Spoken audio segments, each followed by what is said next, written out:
Olá, vamos falar um pouco sobre dependência química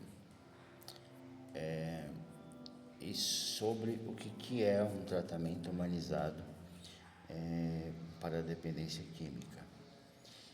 Se fala muito, de muitas clínicas, comunidades, nosso tratamento é humanizado,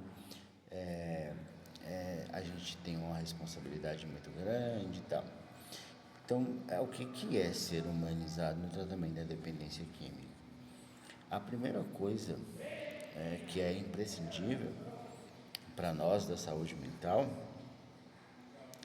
é não transformar o paciente naquilo que nós chamamos de o paciente da medicina, ou seja, não olhar para o paciente simplesmente como alguém que faz uso de drogas.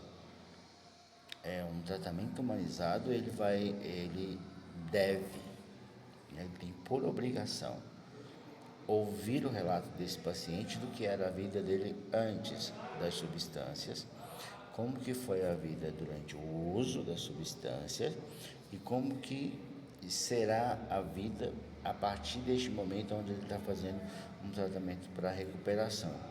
Ou seja, tratamento humanizado é você conhecer toda a história do sujeito, né?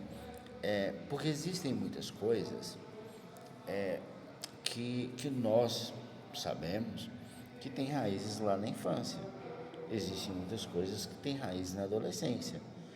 É preciso entender o uso de drogas não como um problema em si, mas como um sintoma de um problema pré-existente.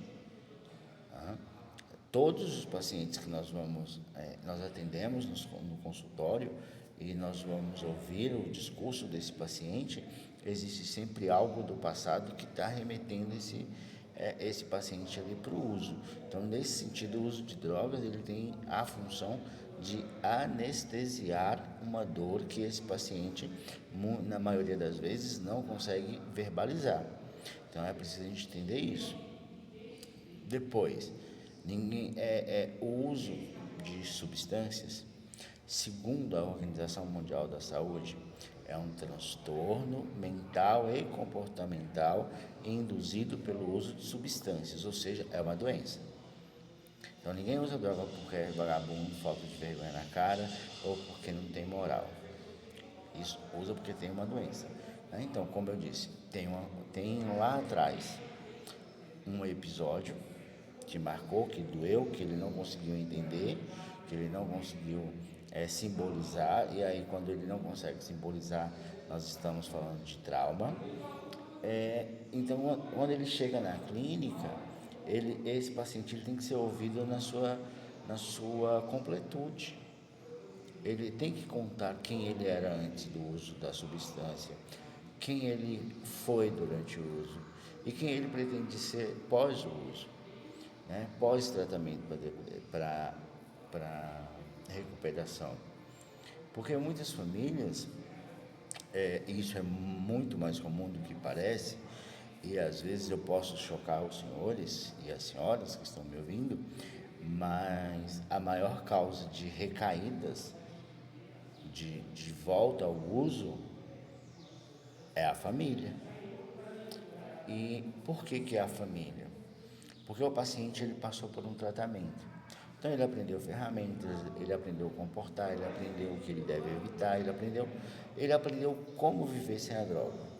Só que ele volta para um ambiente que ainda o trata como drogado, né? Então, ou seja, se ele sai, vai na esquina, a mãe já está de olho quando ele chega para ver se está cheirando maconha, se está com o nariz branco, se está estranho, né? Se houver uma alteração de humor, a família toda já cai em cima, você já está usando, né? Ou seja, e nós temos algumas ONGs que atendem famílias que, se não forem bem interpretadas naquilo que elas estão dizendo, vai levar a família mais para vigiar e punir do que realmente acolher esse paciente que volta da internação. Então, ele entra na internação fazendo uso de substâncias e sai da internação sem fazer o uso e com as ferramentas necessárias para permanecer em sobriedade. Mas é preciso que a família dê apoio. Tá? Então, assim, tem mães que perguntam para mim se ela deve abraçar o filho. Isso é óbvio, deve abraçar o filho, é seu filho. Abraçar o filho não quer dizer que você está passando a mão na cabeça dele. Isso é afetividade. Né? Ou seja, nós vamos dar amor e vamos colocar limites. Mas colocar limites não quer dizer que você deve ficar jogando na cara dele o tempo todo que ele usou drogas, ou quanto você gastou na clínica, ou quanto ele fez você sofrer, porque ele não é mais aquele. Então, quando a família fica jogando na cara do paciente o passado dele, ela está automaticamente matando esse ser da recuperação e trazendo de volta o ser que faz o uso da substância, o sujeito que trazia problema. E aí nós precisamos conversar sobre isso, né? Porque tem muitas famílias que elas precisam do dependente químico para que elas se sintam funcionais. Tem mãe que ela não sabe viver se o filho entrar em recuperação, porque a vida dela é preocupar com o filho. Tem irmãos que preocupam se o irmão vai ficar bem, porque enquanto o irmão está doente, ele é o filho bom. Né? E assim nós vamos vendo, são famílias disfuncionais. Então, quando procurar tratamento para dependência química, procura por uma clínica humanizada e entenda, a família deve se tratar também.